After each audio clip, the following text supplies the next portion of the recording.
Okay, hey everyone.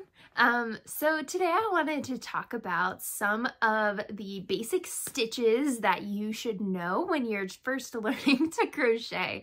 So today I kind of wanted to talk you through how to make a slip knot, how to do a chain stitch, how to do some single crochet, and then I think at the end we'll also talk about a magic ring in case you want to work on different projects like amigurumi and things like that.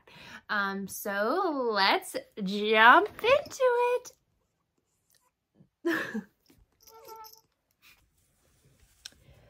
Okay, so like we talked about in the first video, I really like to use a cotton yarn when especially when I was like first beginning crochet. I also like to use it when I'm learning a new stitch. A lot of times I'll make a little swatch that is the new stitch pattern using a cotton yarn, just so I can be sure that I'm, you know, understanding how to do it. The cotton yarn just makes it a lot easier to see the stitches and know if I'm doing it right or wrong. So for cotton yarn and for most acrylic yarns, well actually for all yarns, sorry, you can look at the back of the label, and here you can see the specifications for what kind of, hook size you need. So this is a weight 4 medium yarn, and then we're doing crochet, so you'll look at that little symbol right there, and you will use a 5mm hook or a USH size hook. Here we have our hook, and here you can see the little H. There we go. Again, if you have hooks like these, the PYRM ones, they always have the letters on them. You can always find videos or photos online that have little tables that tell you about what size the different letter hooks are. Okay, so let's go ahead and get started. So the first thing that we are going to learn is how to do a slip knot. So there are a lot of different ways to do slip knots. So I suggest you take a look at some of the other you know, YouTube videos, people on TikTok or Instagram, things like that. If you are having trouble with slip knots, because there's a million different ways to do it, what I like to do is I like to actually make a little circle. So I'm going to try and do it slowly. So I like to take the end of the yarn kind of back behind the working yarn. That's what they call the yarn that's still attached to your ball, the working end of the yarn. So I make a little circle that looks like this. So again, the tail is behind it and the working yarn goes over. And then you make a little line. Basically, you pull the working yarn back behind the circle and hold it like that. So there's a little line through the circle. You then take your hook and put it up behind that line that you just made through the back of the circle and pull on the tail. So that is how you make a slip knot. And then you should, if you did it right, you should be able to pull on that working yarn and tighten the loop on your hook. So that's how you do the slip knot. Now, once you make a slip knot, you are going to chain stitch. So to chain stitch, this is basically your foundation chain. What you're going to do is you're going to yarn over. There is something called yarn under. I always yarn over. It's kind of just a preference thing. But so you yarn over. So I like to think about it where my hook is parallel. I'll move my hook a little bit to the left of the yarn and bring the yarn over and kind of catch it. Catch it on that hook, and then rotate your hand and pull the yarn through the loop that's on the hook. So I'll do it again slowly. So think about, again, your hook being parallel to that yarn. Rotate the hook to the left. Yarn over. Rotate the hook a little bit so you catch that yarn and pull through. So now we have 2 chain stitches. One thing I did forget to talk about too is how you actually hold the yarn in your left hand, which is something really important. So what I like to do is kind of, oh gosh, now that I have to do it, I like to hold my yarn with basically put the yarn between my middle and index finger and put it over like that. I then hold on to the, working yarn tail with my bottom 2 fingers, so my pinky and my ring finger. And then I hold on to my project with my middle and thumb. So you kind of are using all fingers on your left hand. So again, I put the yarn through my middle and pointer finger. I twist it around so the yarn is coming down through. I hold on to that yarn with my ring and my pinky. And then I hold on to my project with the thumb and middle finger. That adds tension. So now you can see this string is tight. You want to have tension so that you are able to work the project appropriately. So again, we'll do a few more chain stitches now that we rediscussed how to hold the yarn. So again, hold your hook parallel to the yarn, move the hook a little bit to the left, yarn over, rotate, and pull it through. So I'll do some of these a little bit more quickly so we can get into how you single crochet. And as you can see, I kind of, move my fingers up as I'm working on the project just so that I still have good tension. Oh boy. And that happens all the time. Your hook will just pull out. Just put it back in. Always make sure, something that I think a lot of people don't talk about, but it is important. Your working yarn, you should always be able to pull it, and it should be on this, basically the left side of your hook. So the part facing you, that should be your working yarn. You can see that this back yarn is what's attached to my project, and the working yarn is coming over the top and down. Okay, so we'll do a few more chain stitches. Okay, so now we have a good long chain for us to be able to start working single crochets. So a couple of things about the chain that we'll talk about right now is in the chain, you can see all of these individual V's. So like this is a stitch, this is a stitch, this is a stitch. Those are your different chain stitches that you just made. So count each of those if you need to know how many chain stitches you made. Now there's a couple of ways that you can work into the chain stitch, because for the next pass, we're going to be going back down this chain. Some people like to basically just turn it over and put their stitches back on the top through these V's. Other people like to go through these back loops. So you can see for each stitch we made, there's this little loop right there. So you can go back through those, or you can go through actually just like one of the side loops. That was something that I learned more recently. So I personally really like going through these little back loops, because if you have to, work in a round or something like that, you then have these, bigger stitches to work with when you're going back to the other side. Sometimes if you work through the front of the stitch and you make it pretty tight, it's kind of hard to then work into these back little loops. So that's just a preference. You can, decide how best to do it. And a lot of times the patterns will actually tell you. So what we're going to do, so usually it says to skip the first stitch. So this is our first stitch right here, right next to the hook. So you can see that V right there.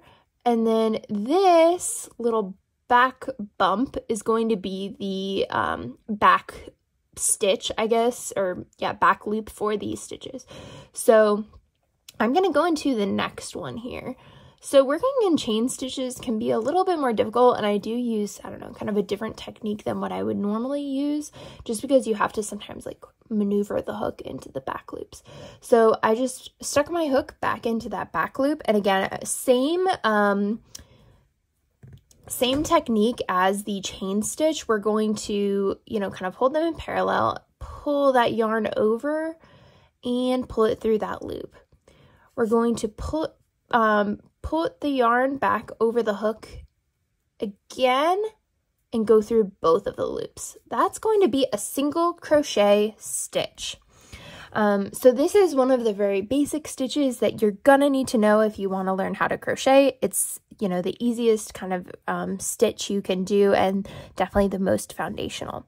So again, so we did that one. Here you can see it's kind of tugging on that back loop there. You can see the little, this piece right here is part of that back loop. Now we're going to go into the next back loop, which you can see right there. So we're going to go into this one. Again, yarn over, pull through, yarn over, and pull through both of those loops. And we'll do it again. Put it in there, yarn over, pull through, yarn over, pull through both of those loops. So that's how you start off a single crochet into a chain. I'm going to go ahead and just finish up the rest of this row, and then we will talk about kind of how you go and complete the next row.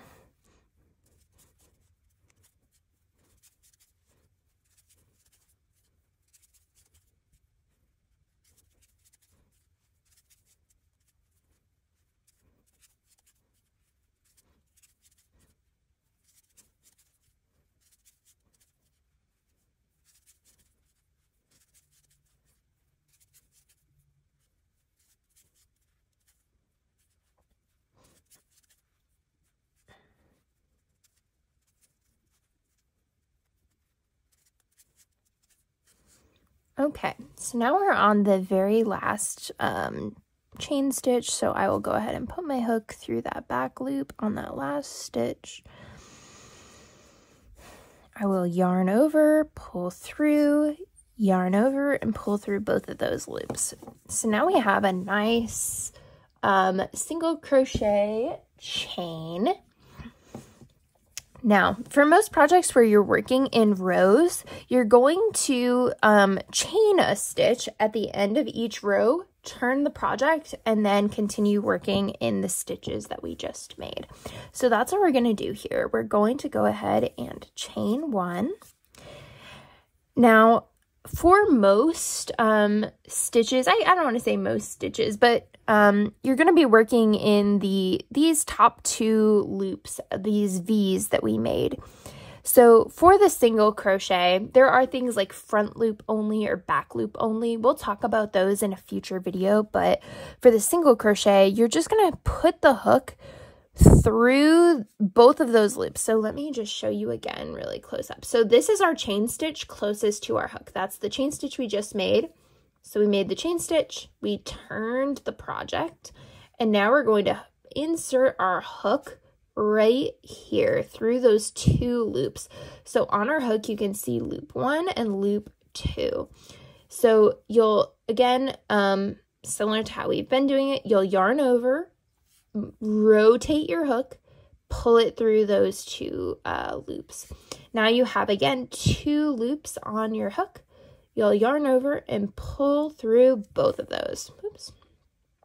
So that's how you start off the next row.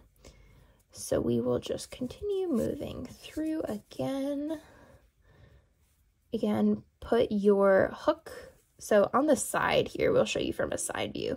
You can kind of see the stitch, and then there's like another loop just below it. You don't want to go through that one, but it also helps to kind of like pull your project apart a little bit. It won't bother your project really at all too much, but as you're learning, again, it's great to make just little swatches and really get a handle of, you know, your crochet technique before you start on projects. So as you're kind of learning, you can kind of pull, you can see that little hole there. So you'll put your hook through that hole, and again, you can kind of see that we have both of those little loops on top of the hook. We're kind of just below them there. And then you will yarn over, pull through, yarn over, pull through both of those. Same thing, we'll again kind of like, you can pull it apart a little bit. You see that little hole. Push it through, yarn over, pull through, yarn over, pull through. I'll go ahead and finish up this row, and then you can kind of see how the single crochet stitch looks in rows.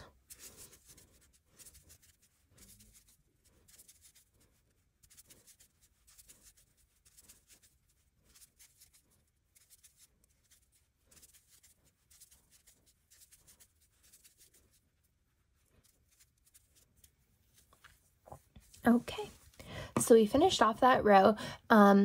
Again, something that we talked about in my first video is using stitch markers. I didn't use them here, but it's definitely a great way to mark that first stitch, just so you don't get confused with the chain stitch. Or again, like, so you know where the ending of the row is. Sometimes it can be confusing, like which stitch is actually the end stitch. You always want to make sure that your sides are pretty straight. So if they aren't straight, that's a good indication that you you know, missed a stitch, or maybe aren't in the very last stitch. So this is kind of generally what the single crochet pattern looks like. And again, here you can really see it pretty well, like the different strands throughout the row, kind of seeing how the stitches look. One thing that was always kind of difficult for me is if I was working on a project and I wasn't keeping track of the rows that I had done, I had a really difficult time figuring out like how to count them just looking at my project. So this is actually a really good one to kind of look at. I'll actually turn it over. I think this side might be better. So here you can kind of see, like, we made our 2 rows. So you can see that we have stitches kind of going down into that initial chain, and then we also have stitches kind of going into this part. I don't know how to explain it better, but I always kind of look at where these, you know, where the stitches are kind of like flowing down into.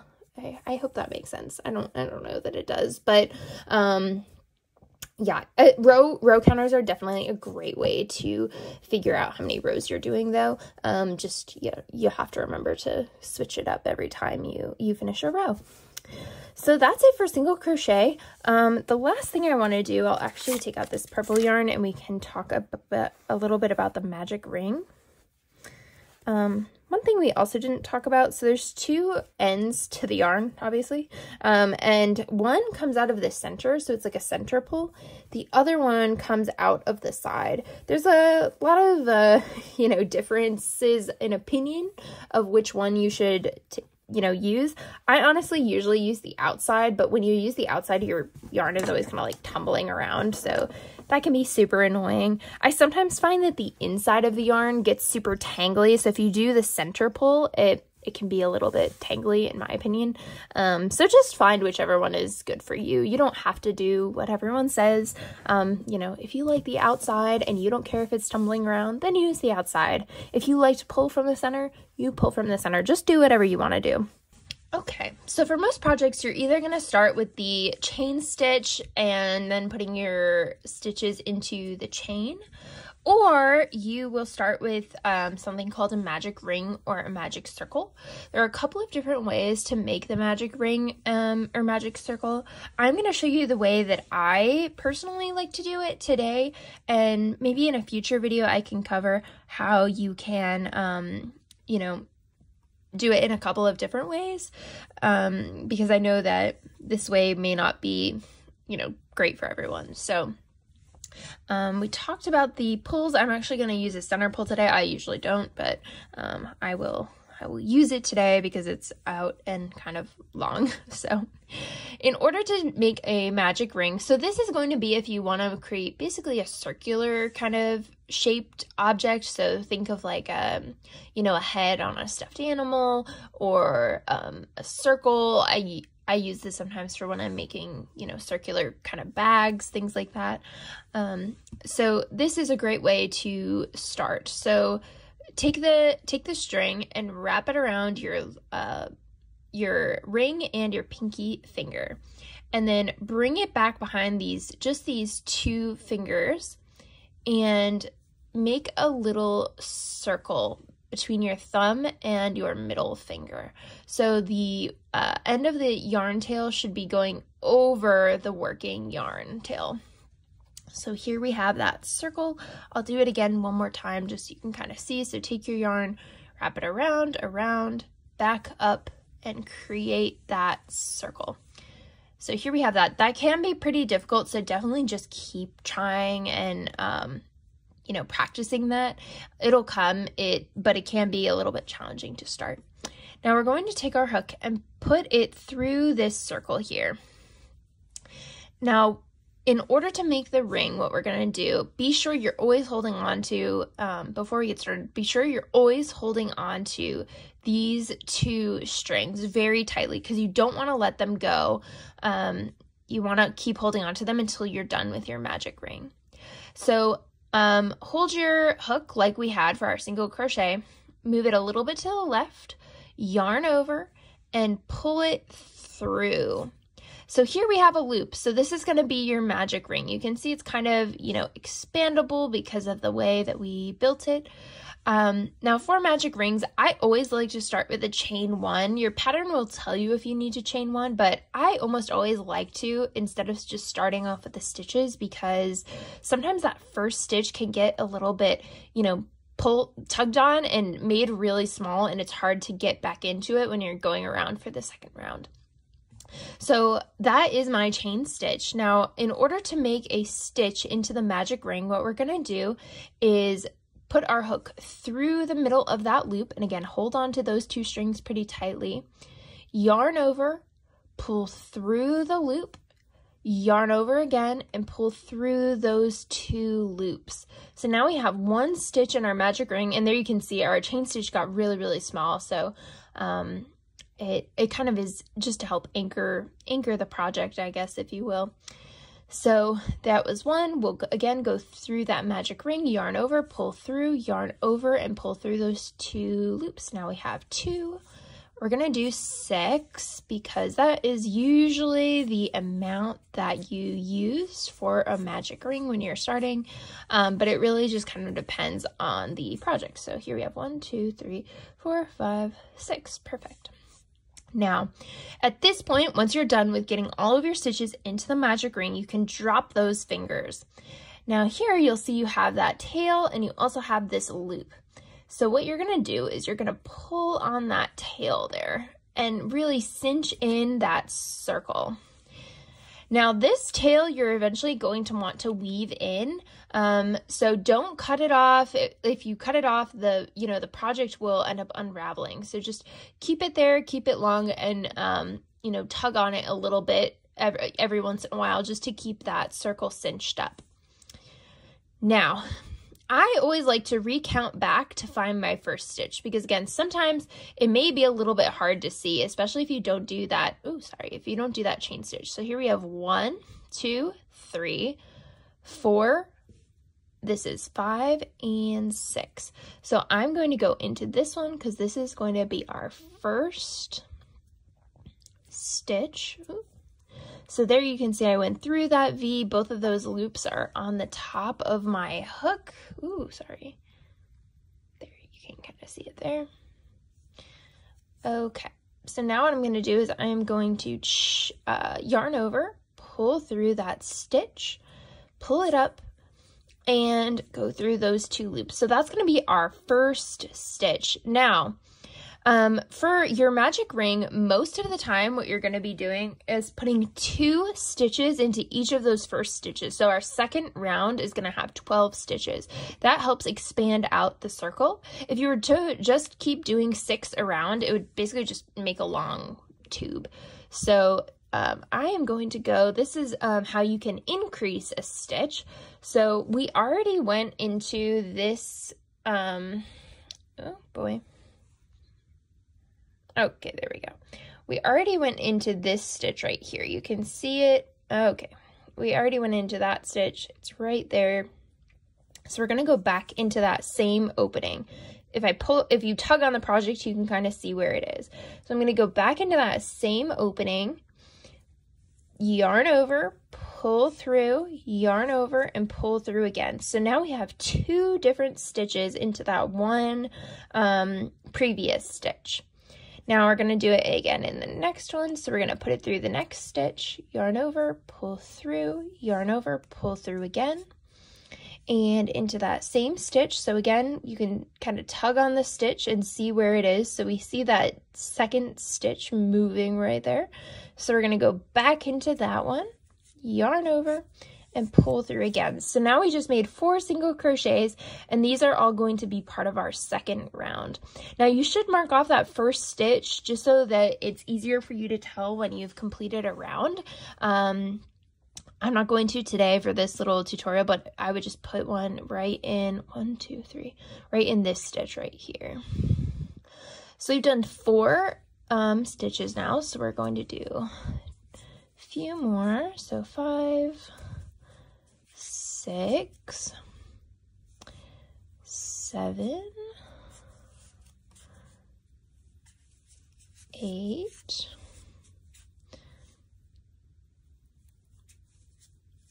9, 10, 11, and 12. So I would put 2 stitches in each of those previous ones, and now I have 12 stitches because we went from 6 up to 12. So here you can see there is that little circle. You can tug on that loop, or sorry, on that tail, and tighten it up a little bit. Don't tug too hard. Some yarns will just snap off. So especially if you're working with blanket or chenille yarn, don't tug too hard. Sometimes I honestly find it easier to just leave a longer tail and kind of like sew the circle into a tighter closing. You obviously want it to be pretty well closed, but if there's a little gapping, it's fine. So that's how you do a magic circle. Again, that's kind of the way that I do it. There are a bunch of different ways. One of them actually includes like chaining a couple of stitches and then just making all of your stitches in that first chain. So there are definitely other ways you can do it if this way doesn't seem appealing to you, but this was just kind of one of the ways that I first learned how to do it and really caught on to. So that is how I do it. So these, again, are just some of the beginning little stitches that you will need to start creating.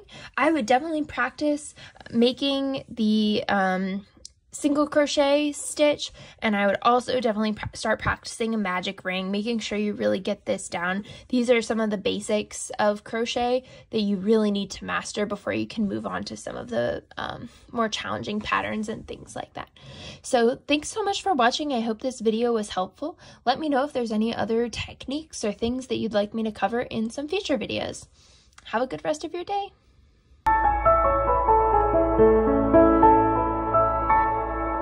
So let's jump into it.